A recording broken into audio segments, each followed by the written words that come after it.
Atmospheric Corrosion, a Broad Perspective, Part 3. Lecture by Dr.G.Subramanian, Chief Scientist Retired, CSIR Central Electrochemical Research Institute. In my previous lecture, Atmospheric Corrosion, a Broad Perspective, Part 1, we discussed about importance of controlling atmospheric corrosion, cost of corrosion, world scenario with emphasis on Indian scenario, types of corrosive atmosphere, factors affecting atmospheric corrosion, deposition of aerosol particles, pollutants, measurement of atmospheric corrosion factors, and atmospheric corrosivity. Further, on my lecture on atmospheric corrosion broad perspective part 2, we dealt with atmospheric corrosion tests, 3 general types of specimens used for atmospheric corrosion evaluation, effect of conditions of exposure on atmospheric corrosion, measurement of corrosion, that is corrosion rate, expressed in terms of MPY, MMPY, MDD, etc. Accelerated corrosion test, Delhi iron pillar, images of coupons exposed in marine atmosphere, that of mild steel, chrome steel, stainless steel, aluminum, zinc, magnesium, brass, copper, AE002 aluminum alloy, AE003 aluminum alloy, canister polymer composite materials, and galvanic corrosion of aluminum coupled with copper, alloy plating coatings, evaluation of rebar, both steel and GI embedded in M15, M30 concrete, both plain and pre-cracked, with about 0.1, 0.2, 0.3 mm in marine atmosphere, coatings on concrete, anti-corrosive coatings for marine application, and National Highways Pump and Bridge and Pump and Railway Bridge. De-icing solves corrosion. Snow fighting has a long history. The first use of salt for de-icing roads can only be traced back to the 1930s. Initially confined to snow belt, ice fighting has become a priority activity in the Sun Belt too. Use of salt in conjunction with a good plowing program is the fastest and most efficient means of snow and ice removal. The image on the figure on the right side shows you the use of rock salt for de-icing in the United States in thousands of tons. You can see from 1940 to 2004 it is going on increasing the use of rock salt for de-icing the road blocks. It has been going on increasing from 0 to 20,000 tons.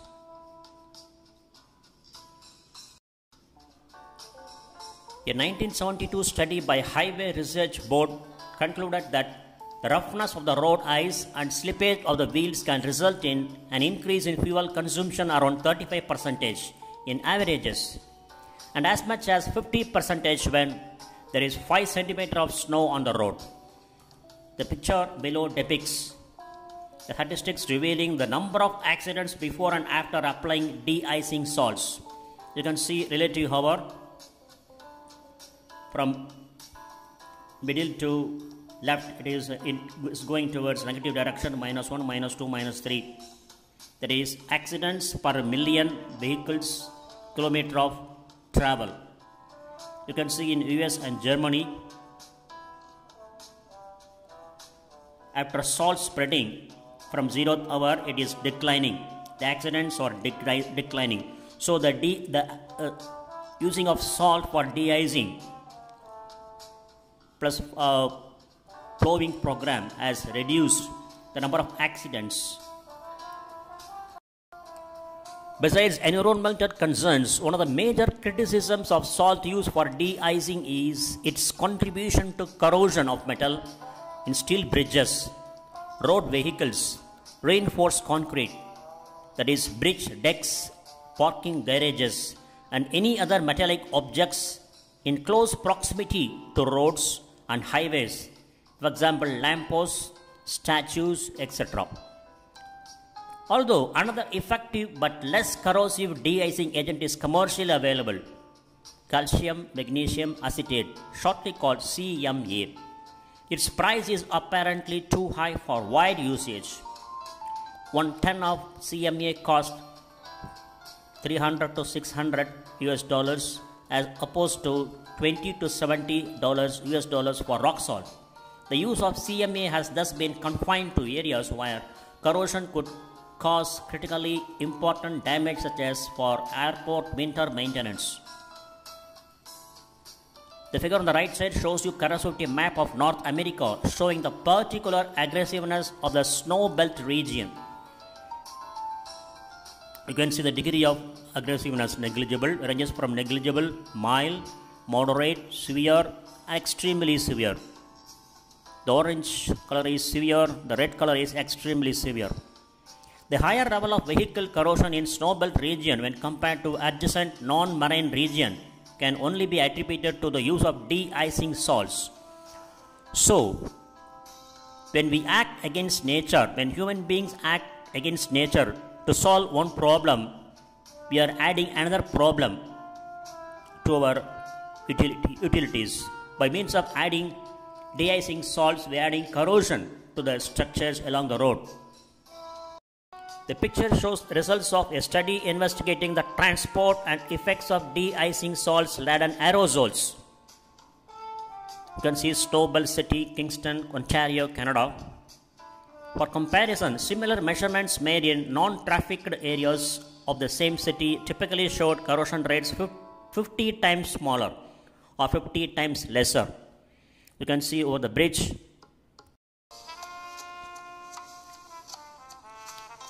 There is percentage loss, mass loss, percentage chloride and percentage sulfur. 3.3 percentage mass loss, 17 percentage chloride and 6 percentage of sulfur. Likewise 4.19.6, 4.7, 21.6. Again, when you go down on the right side, you can see 8.7, 26.2. So as we go down towards the road, the mass loss is higher, the salt content is higher. Maps of atmospheric corrosivity. Worldwide, studies have shown that the overall cost of corrosion amounts to at least 4 to 5% of the GNP. And in that, 20 to 25% of this cost could be saved by using appropriate corrosion control technologies. Atmospheric corrosion is a major contributor to this cost. The aggressiveness of the atmospheric environment can be assessed by measuring the climatic and pollution factors, or by determining the corrosion rates of exposed metals. The loss due to corrosion is often compared with that of other climatic calamities such as earthquakes or cyclone. In fact, similar to earthquakes and cyclone, corrosion is also a natural process. The only difference being that its impact is invariably indirect. Again, in the case of earthquakes, mapping of seismic zones is already in practice. In the case of cyclones also, weather prediction is available on a global level. Different countries are independently preparing their own corrosivity maps confined to the region of their interest. The corrosivity of the atmosphere in a particular or location is important to engineers and general users, helping them to select the proper materials and suitable protective coatings. It is unnecessary to point out that these data will be immensely useful to the design engineers. The utility of the corrosion map is similar to that of other data such as meteorological maps indicating rainfall and temperature, soil maps depicting the soil characteristics, etc., as it provides the general indication of the corrosivity of the atmosphere in different locations in a country. Corrosivity map is a simple and efficient way to communicate the general features of atmospheric corrosivity. Maps have been produced for numerous geographic regions, that is, information on corrosion and pollution in many parts of the world, illustrating the microscopic variations in atmospheric corrosivity and pollution levels. For example, countries like Argentina, Australia, Brazil, Chile, China, Canada, Central America, Colombia, Cuba, France, Germany, India, Italy, Japan, Mexico, New Zealand, North America, Portugal, Saudi Arabia, South Africa, Sweden, Spain, UK, USA, and Venezuela have already produced, otherwise have been involved in updating the corrosion map for their own countries at different regions. The corrosion map of India. The corrosion map of India was drawn on the basis of data collected over a 5-year period from 1963 to 1968 at 26 stations located in different parts of the country. The corrosion map of India was prepared by Corrosion Advisory Bureau, Metals Research Committee, Council of Scientific Industrial Research, Jamshedpur. The map describing corrosion patterns in India shows macroscopic differences between areas, with coastal regions being the most severe. You can see the corrosion map, and the ranges are negligible, mild, ranges between negligible, mild, moderate, severe and extremely severe. You can see along the southern peninsula region, coastal regions, it is extremely severe. Yes, it is almost 35 years since the first corrosion map of India was drawn. And over the intervening years, a lot of environmental changes have occurred, owing to industrialization, population explosion, and enormous pollution caused by vehicles. It is therefore high time to update the corrosion map for our nation. The first drawn corrosion map was based on the corrosion pollution data collected over a period of 5 years from 1963 to 1968 at 26 stations located in different parts of the country. Even at that time, it was felt that number of stations were few in relation to the total area to be covered, and environmental conditions prevailed towards the length and breadth of the country. Updated corrosion map of India drawn by CSIR Sikri scientists. The atmospheric corrosion behavior of engineering materials such as mild steel, zinc, galvanized steel or otherwise galvanized iron and aluminium has been studied at 40 exposure stations in India. The corrosion data from the sites have been collected for over 11 years from the year 1993 and 2004. The data collected from these sites have been analyzed and presented in the form of updated corrosion maps of India. An interesting feature of the maps is that the corrosion is area specific and not region specific. So this is the updated corrosion map of India for mild steel. The next slide we are going to explain the details, features of this map. So the updated corrosion map of India drawn by CSIR scientists for mild steel. The features are the updated corrosion map of India for mild steel.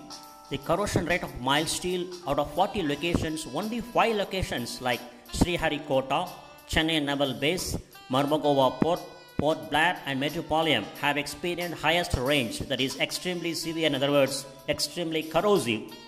Locations 1 to 3 are in sea coast, 4th one is in the island and 5th one is an inland industrial area.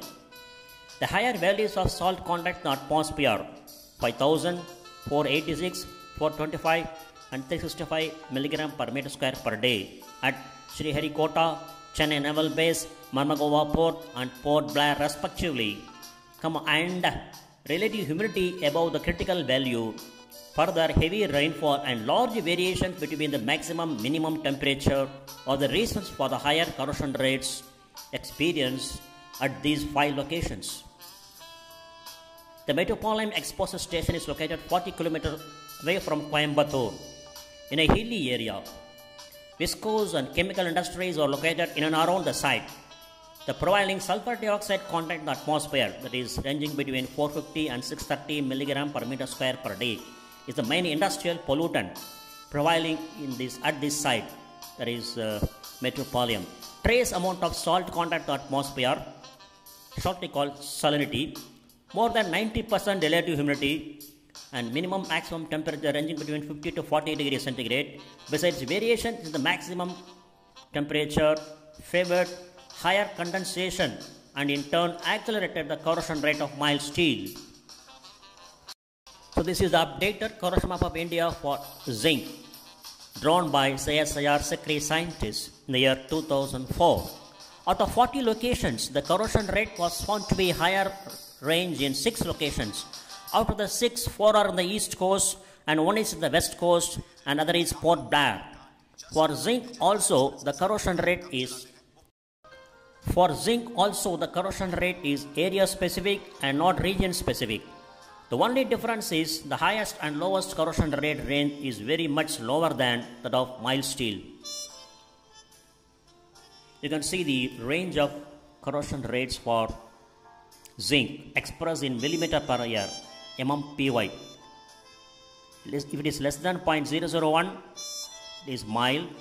If it is between 0.001 and 0.003, it is moderate. If it is 0.003 and 0.001, it is severe. If it is greater than 0.01, it is extremely severe. So the corrosion rate of zinc is expressed in terms of millimeter per year, MMPY. This is the updated corrosion map of India for galvanized steel, galvanized iron, shortly called GI. Only 3 marine locations, Mormugao Port, Tuticorin and Port Blair, experience higher corrosion rates, while other locations experience low corrosion rates. The corrosion rate values of galvanized iron are closer to that of zinc, but there is a change in highest corrosion rate value ranges.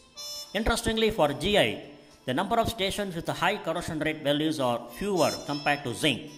Here also you can see the range of corrosion rate expressed in terms of millimeter per year. The ranges varies between mild to extremely severe. If it is less than 0.001, it is mild. If it is between 0.001 to 0.002, it is moderate. If it is between 0.002 to 0.02 MMPY, it is severe. If it is greater than 0.02 MMPY, it is extremely severe. You can see the red dots, Port Blair, Tuticorin and Mormugao Port experience higher corrosion rates. This is the updated corrosion map of India for aluminium drawn by CSIR Sikri scientists. It has been brought out during the year 2004. Here also only 3 marine locations experience higher corrosion rates. Of these, 2 are in East Coast and the other is in Port Blair. The interesting feature of aluminium is that the corrosion rate values vary from location to location. Hence the corrosion rate values of aluminium is more of area or location specific than those of mild steel, zinc and galvanized iron. Here also the ranges varies from mild to extremely severe, expressed in terms of millimeter per year. If it is less than 0.0002, it is mild. If it is between 0.002 and 0.002, it is moderate. If it is 0.002 and 0.02, it is severe. If it is greater than 0.02, it is extremely severe. You can see the red dots. One is in the Port Blair, another is in Tuticorin, another is in Sriharikota. Only these 3 sites experience extremely severe corrosion rate for aluminum.